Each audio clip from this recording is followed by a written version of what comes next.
ونحن على ذلك لمن الشاهدين والشاكرين والذاكرين والحمد لله رب العالمين. انتہائی خلوص و محبت کے ساتھ ایک مرتبہ اپنے نبی کی بارگاہ میں درود پاک پڑھنے کا ہوں. صلی اللہ سیدنا و شفیعنا حبیبنا مولانا محمد علیہ وسلم صلی اللہ علیہ وسلم. موضوع نہ تھی تو کچھ نہ تھا، موضوع نہ ہو تو کچھ نہ ہو. جان ہے وہ جہان کی، جان ہے تو جہان ہے. ساری باتیں اسی جملے پر ختم ہوتی ہے اور بغیر کسی تاخیر و تمہید کے میں اپنی باتیں شروع کرتا ہوں. چونکہ 9 بجنے والا ہے اور میں کوشش کروں گا کہ بہت جلد ہی جو ہے کہ قیمتی باتیں بتا دی جائیں. اور جس نسبت سے اس محفل کو سجایا گیا ہے ولادت حضرت مولا علی، اس حوالے سے بھی ہمارے اور آپ کے درمیان کچھ ضروری باتیں ہو جائیں کہ حضرت علی کی ولادت کیسے ہوئی، کہاں ہوئی. حضرات محترم، ابھی جس آیت کریمہ کی تلاوت ہم نے کی ہے، اللہ تبارک و تعالیٰ نے قرآن میں یہ اعلیٰ اعلان کر دیا اور اس آیت کو میں بار بار پڑھتا ہوں. اللہ نے فرما دیا لقد کان لکم فی رسول اللہ اسوۃ حسنہ، یعنی کہ محبوب کی زندگی تمہارے لیے بہترین نمونہ ہے. تمہیں اگر اپنی زندگی کو بہتر بنانا ہے، کامیاب بنانا ہے،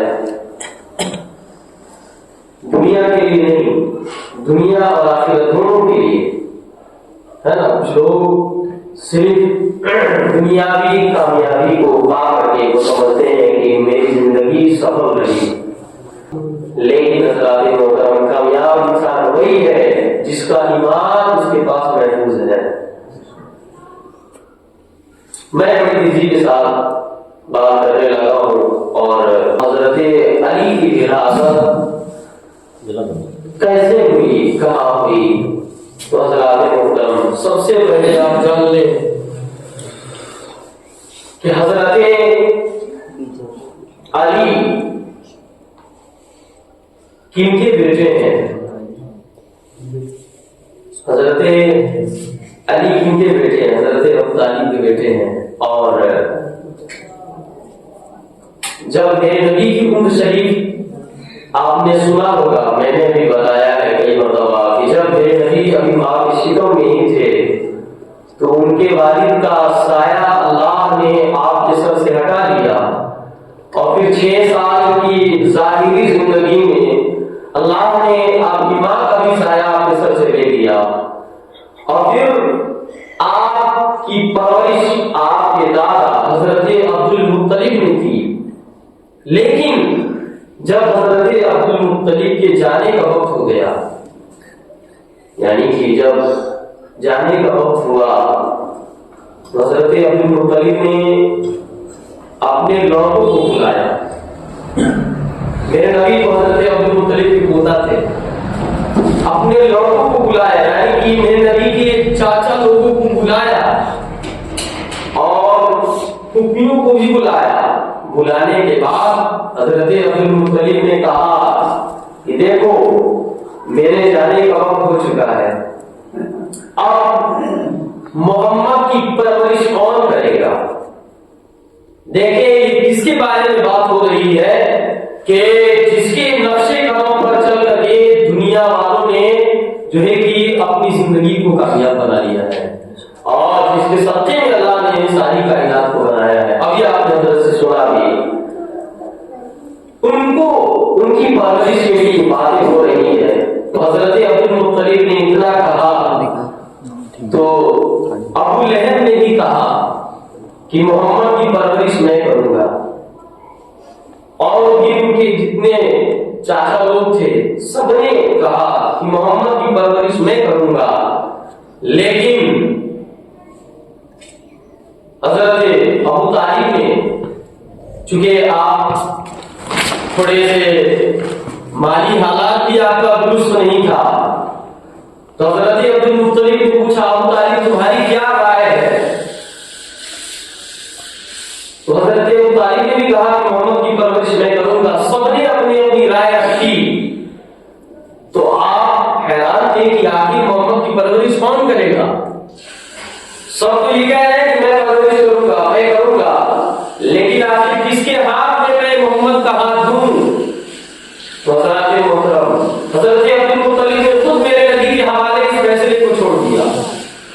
آپ نے کہا محمد آپ کی مرضی جہاں ہوگی آپ ان کے پاس چلے جائیں، بالکل وہی آپ کی پرورش کریں گے، انہی کے حوالے آپ کر دیا جائے گا۔ تو دیکھیں یہاں پر بھی میرے نبی نے کن کو چنا ہے؟ دنیاوی اعتبار سے کیا میرے نبی نے امیروں کو چنا ہے یا پھر غربت کو گلے سے لگایا ہے؟ میرے نبی گئے، سارے لوگ لائن میں کھڑے تھے، یقین بات ہے میرے نبی چلتے گئے اور جانے کے بعد میرے نبی حضرت ابو طالب کا ہاتھ پکڑ لیے اور کہا میرے نبی نے کہ میں ان کے ساتھ رہوں گا، آپ کے نہ رہنے پر میں ان کے ساتھ رہوں گا۔ اب حضرت عبد المطلب یعنی کہ آپ کے دادا نے اس چیز کو تسلیم کر لیا، مان لیا، کہا پھر ٹھیک ہے محمد کی پرورش ابو طالب ہی کریں گے۔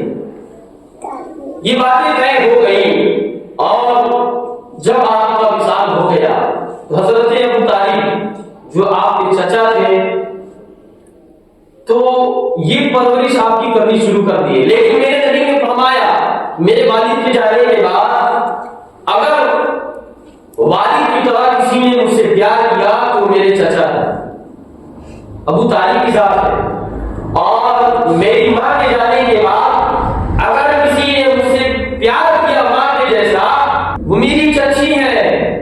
حضرات محترم جن کا نام تھا فاطمہ، ان کا بھی نام تھا فاطمہ۔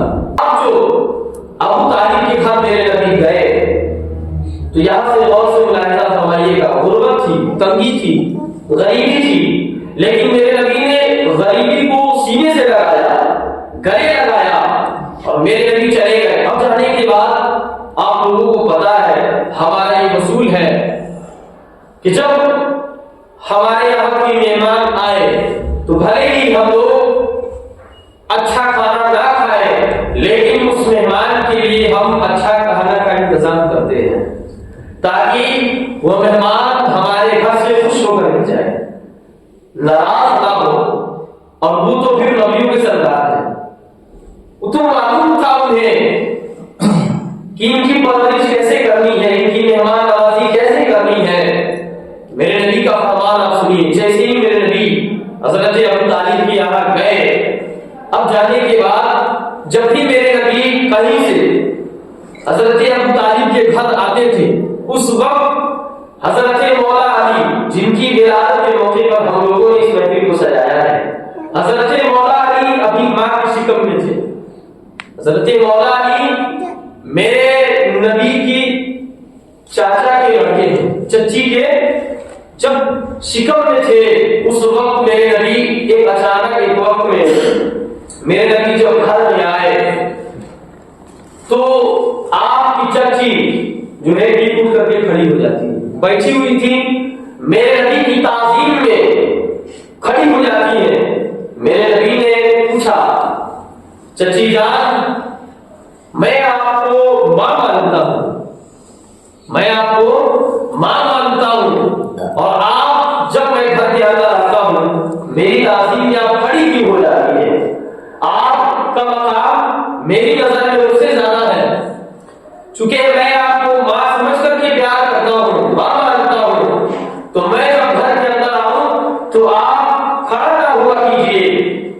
تو کیا ہوا کہ حضرت فاطمہ کہتی ہے اے محمد میں اپنی مرضی سے کھڑی نہیں ہوتی ہوں، بلکہ جو میرے شکم میں جو میرا بچہ ہے وہ مجھ سے کہتا ہے اے ماں کھڑی ہو جاؤ، چونکہ یہ نبیوں کے سردار ہیں، ان کی تعظیم میں تم کھڑی ہو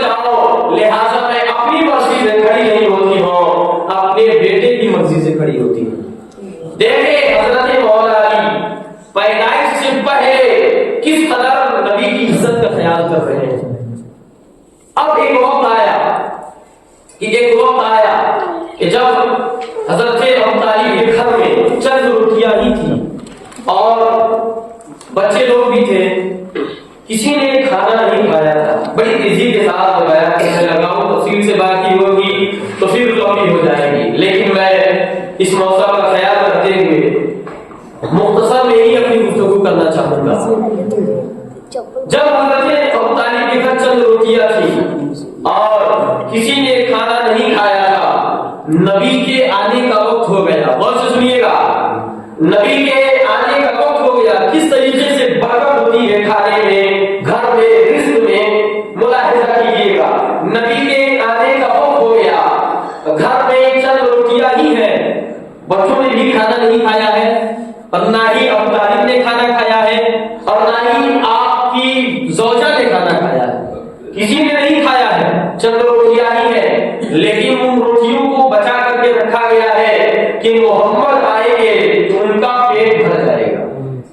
وہ ان روٹیوں کو جب کھائیں گے تو ان کا پیٹ بھر جائے گا، ہمارا کیا ہے، ایسا بھی کام چل جائے گا۔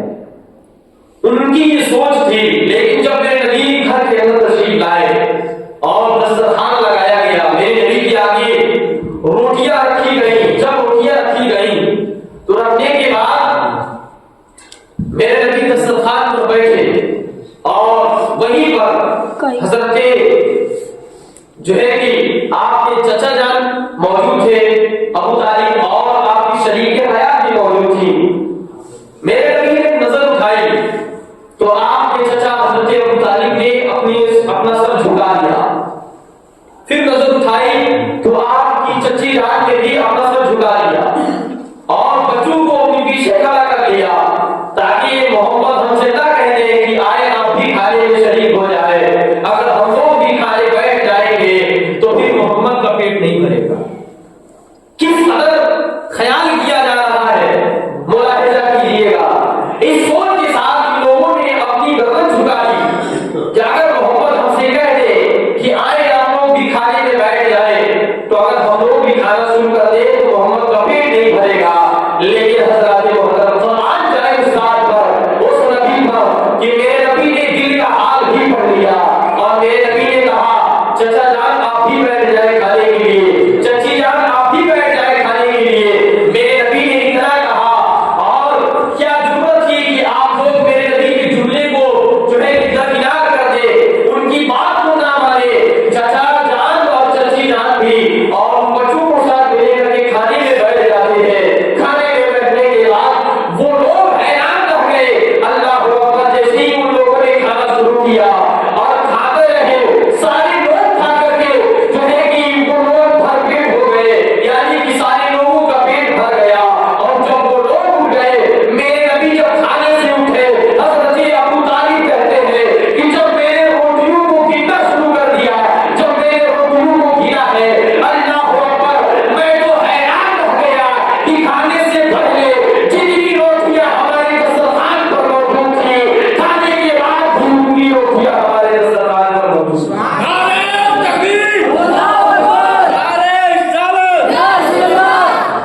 یہ اللہ والوں کی کرامتیں ہیں اور برکتیں کس طریقے سے نازل ہو رہی ہیں، آپ ذرا ملاحظہ کیجیے۔ میرے نبی کی شان ہے اور میرے نبی کی برکت سے اللہ نے اس میں اضافہ عطا فرما دیا، سارے لوگوں نے کھانا کھا لیا، سب کا پیٹ بھی بھر گیا اور روٹیاں جس کی تس ہے، یعنی کہ جتنی تھی اتنی ہی ہے، گھٹی نہیں ہے۔ یہ اللہ کی قدرت ہے۔ حضرات محترم، اس طریقے سے میرے نبی کی پرورش آپ لوگوں نے کی۔ پھر ایک وقت آیا کہ جب میرے نبی اور آپ کی چچی جان، جن کے شکم میں حضرت مولا علی تھے، جن کی پیٹ میں حضرت مولا علی تھے، میرے نبی اور آپ کی چچی جان خانہ کعبہ کی طواف کر رہے ہیں۔ غور سے سنیے گا کیسے حضرت علی کی ولادت ہوئی۔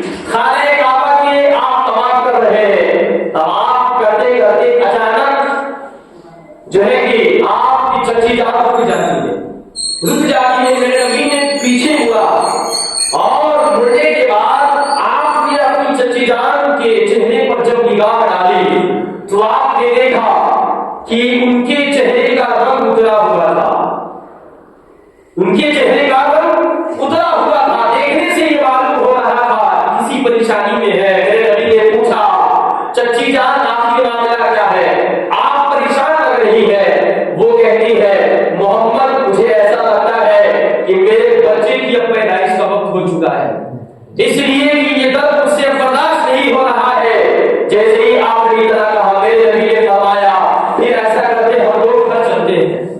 ہم لوگ گھر چلتے ہیں لیکن آپ کہتی ہیں محمد درد اتنا زیادہ ہے کہ مجھ سے چلا بھی نہیں جا رہا ہے، مجھے اتنی ضرورت نہیں ہے کہ میں چل بھی سکوں۔ جیسے ہی آپ نے اتنا کہا اللہ اکبر، آپ تاریخ اٹھا کر کے دیکھیں گے تو آپ کو پتا چلے گا روایت میں اتنا موجود ہے۔ اچانک جیسے ہی آپ نے اتنا کہا کعبے کی دیوار پھٹی، کعبہ پھٹا تو ایسے آواز آئی، اے فاطمہ اگر تم اپنے گھر نہیں جا سکتی ہو تو پھر اللہ کے گھر میں آ جاؤ، اور اللہ کے گھر میں آ کر کے تم اپنی بات لے لو۔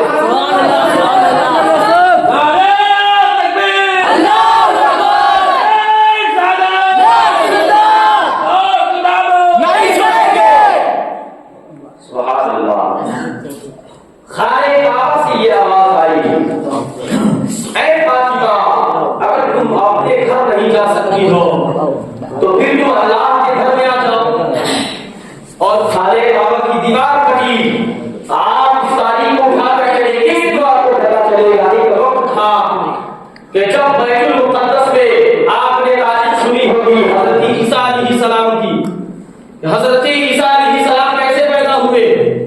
حضرت جبریل علیہ السلام نے حضرت مریم کے شکم میں پھونک مارا تو حضرت عیسیٰ علیہ السلام کی پیدائش ہوئی۔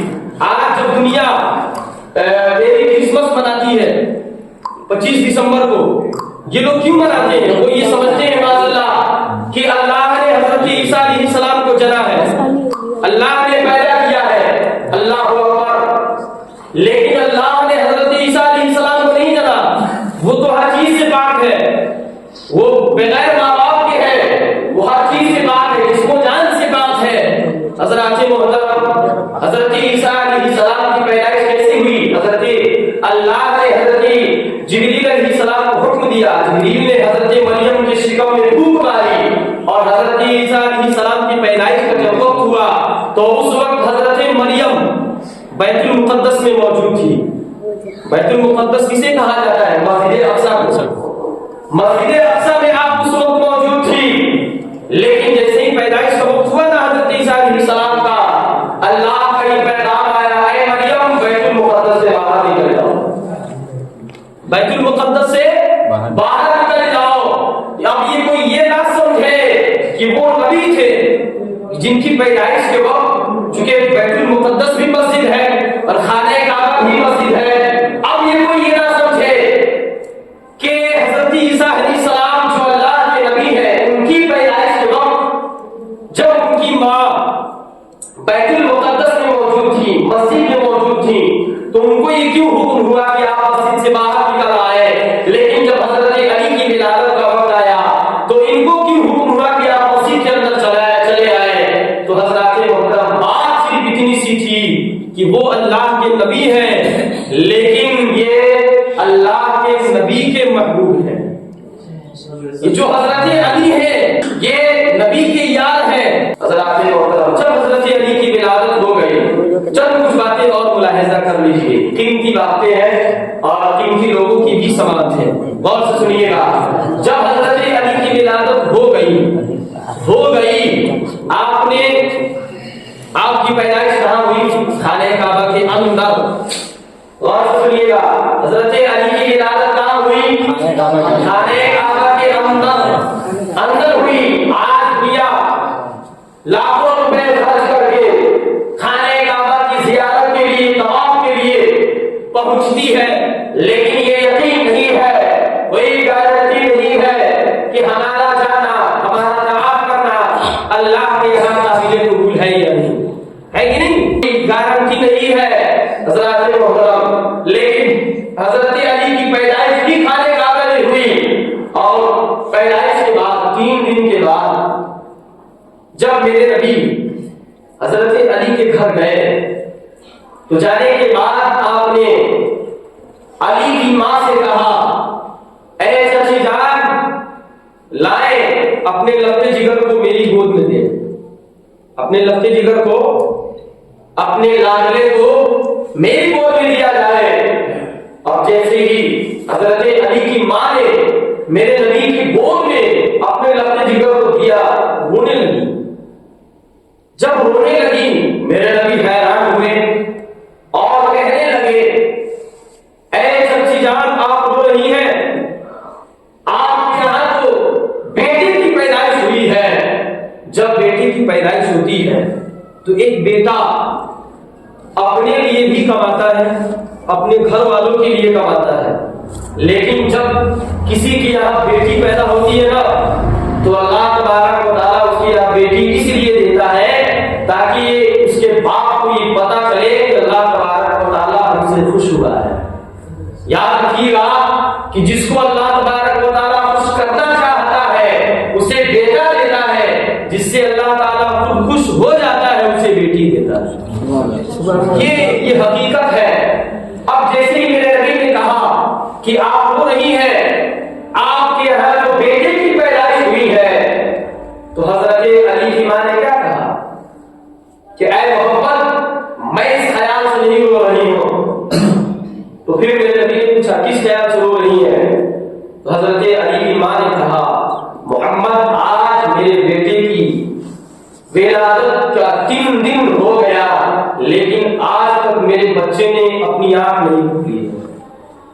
3 دن ہو گیا ہے میرے بیٹے نے اپنی آنکھ نہیں کھولی ہے. مجھے ڈر ہے کہیں ساری زندگی اس کی ایسے ہی نہ گزرے, کہیں نابینا نہ ہو جائے. جیسے ہی میرے نبی نے اتنا سنا, سننے کے بعد میرے نبی نے حضرت علی کو اپنے گود میں لیا. جیسے ہی میرے نبی نے حضرت علی کو گود میں لیا, لینے کے بعد جیسے ہی حضرت علی کو مصطفیٰ کا گود حاصل ہوا, حضرت علی نے آنکھ کھول دی. سبحان اللہ. حضرت علی نے 3 دن سے آنکھ نہیں کھولی تھی, لیکن جیسے ہی مصطفیٰ کا گود حاصل ہوا حضرت علی نے آنکھیں کھول دی.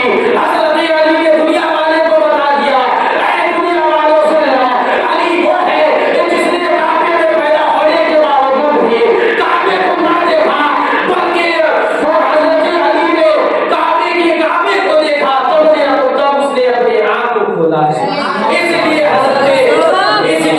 اس لیے جو ہے کہ امام عشق و محبت سیدی اعلیٰ حضرت نے فرمایا حاجیو آؤ شہنشاہ کا روضہ دیکھو, کعبہ کو دیکھ چکے اب کعبے کا بھی کعبہ دیکھو.